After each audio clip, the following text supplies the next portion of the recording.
Welcome to Samba Samba. Enjoy the video.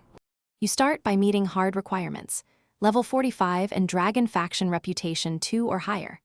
Once done, prioritize gathering the 3 Tether components, Dragon Cord, Ember Shard, Sky Ribbon, by farming the specified lairs and merchants. Make sure to equip fire-resistant armor and a grappling tool so you can reach high perches quickly. Begin at the closest Dragon Roost, clear ads, and loot any glowing caches. Move deliberately, speed matters, but missing components wastes runs. Once you have components, head to the Tether Forge and trade them to initiate the assembly sequence. The process is 3 phases: ignite, bind, anchor, and you must finish all phases within 10 minutes of starting. During bind, the tether pulses and requires a steady interrupt rotation. Consider a helper or summon to stabilize the ritual while you handle ads.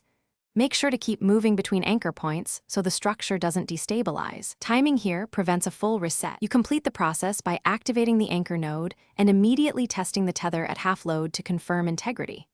Once stable, seal it with a Sky Oath gem to prevent rapid decay and finalize ownership. If the tether fails or fizzles, reset at the forge and inspect components. Ember shards commonly burn out and must be replaced. After replacing any faulty item, restart the ritual and have a backup helper ready so you don't waste another timed window. Thanks for watching. Consider subscribing if we helped you.